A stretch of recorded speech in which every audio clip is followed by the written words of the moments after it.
Old Dominion might be one of the most resilient teams in college football. They keep losing a ton of talent to the transfer portal, and somehow they keep finding new players to step up. They also have some really talented players that should be discussed more on the national level, and we'll talk about them today as we discuss the top 10 players for Old Dominion in 2024. Number one really isn't that hard. Jason Henderson is one of the best linebackers in college football, does not get the love that he deserves. No one really talks about him, and he is a tackling machine. 170 tackles. Yes, that's right. 170 tackles, 19 and a half tackles for loss, 4.5 sacks. Go look at his stats for the past few years. It is the same every single year. This man knows how to get to the football. He knows where the ball is going, and he is a smart man that could have an interesting career in the NFL if that is his future. For now, he is going to get this defense, a defense that should be really fun to watch and should be better than it was last year. Henderson is going to be someone that everybody knows who he is, where he's going to be. It's just a matter of, does he have the talent around him to help him out? And can the guys in front of him be more disruptive where he doesn't have to make as many tackles? Because again, 170 tackles means that you're probably doing a lot of cleanup duty. And Old Dominion's defense, while it has had a lot of talent, has been a group that has been largely inconsistent. Having Jason Henderson is huge, but you need everybody around you to do a little bit. Now, when you look at the transfer portal, the secondary took the biggest hit for Old Dominion. But that being said, Rashid Reason is back, and he is going to be one of the better corners in the Sun Belt this year. 33 tackles, 2.5 tackles for loss, 7 passes defended, and 1 interception. Again, this is a group that lost a ton of talent in the transfer portal, which speaks to the development that this coaching staff has done with this group. And the secondary has been one of them. And even though they lost quite a bit of talent, they still feel pretty good about having Reason back.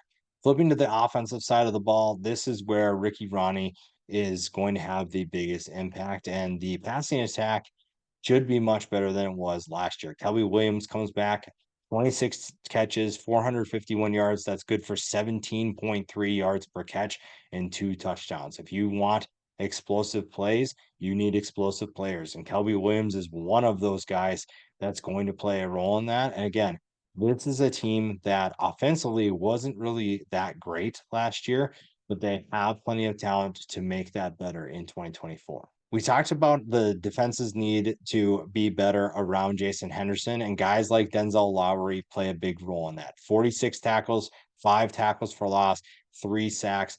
This is a group that, again, the defensive line is going to have to take a step forward and be much better because Jason Henderson can do a lot of the work, but he's doing too much work. And if he is not getting help up front, if they're not being disruptive, one, he's going to get hurt, but also this is not going to be a very good defense. The defensive line must get better, but you feel pretty good about having guys like Lowry back. Part of the improvement is going to have to come from the quarterback position, and Grant Wilson returns after a solid season, threw for over 2,100 yards, 17 touchdowns, also had 289 yards and 4 touchdowns on the ground.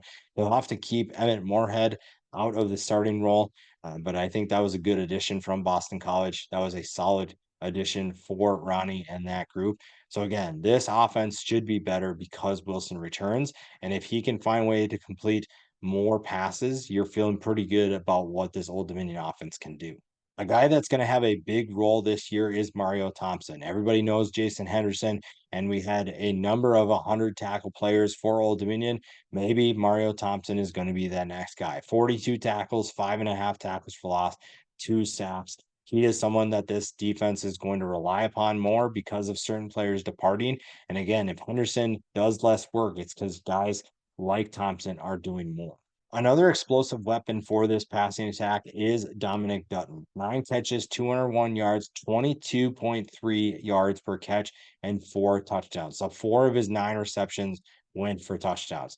You want to obviously see that on a more consistent pace, but he is someone that if you can get him the football more, good things are going to happen. Again, this passing attack finished 101st last year, and that should be a much better group this season, which helps this group and helps this team tremendously. Back to the defensive line, Chris Trinidad is another guy that could play a bigger role, not just from a personal standpoint, but for the defense as a whole. Again, getting Jason Henderson to do less work is probably the key. Not that it's all about him, but that is going to be a key. 36 tackles, 3 tackles for loss, 2 sacks. Getting those numbers up is going to help this defense a ton. Now, this is a group that finished 46th against the run, so it's pretty solid against the run, but there are plenty of explosive plays that happen because of a lack of disruptiveness. But also, you want to see them get to the quarterback because this is the group that finished 111th against the pass. Guys like Trinidad are going to be a big player and play a big role in helping this defense improve as a whole. Isaiah Page is another wide receiver that's going to have a solid season. I think 43 catches, 445 yards, and 2 touchdowns. Again, if this group does not take a step forward, I will be kind of shocked. Even though with the amount of talent that they lost, this passing attack has too many pieces to not be a good group and has too many pieces to not be explosive. Page may not be the most explosive of this group, but he is definitely going to play a role and play a huge role, really, for this passing attack. And then finally, Aaron Young, the Rutgers transfer. I think that this rushing attack is going to be a better group. This group finished 75th last year, averaged 153 yards per game. So Aaron Young comes back. Maybe Obi Sani is going to play a bigger role as well, but they have a couple options. Young is someone who has been fairly productive for Rutgers over the past few years, and now he takes over for an offense that not only is looking to be better throwing the football, but also looks to improve on the ground as well. There's plenty of pieces. I think that Ricky Ronnie, because of maybe the struggles that they've had over the past few years in certain ways, also losing talent to the transfer portal year in and year out, that doesn't help. Losing guys doesn't help. Having to get in new talent and keep developing guys is obviously difficult. But this is a group that deserves more love than they're getting. This is a team that finished 6-7 last year and didn't really get talked about. Yes, there's obviously some better teams in this conference, but Old Dominion is a team that's going to be tough. And if they can take steps forward at certain positions, they are going to be really fun to watch in 2025.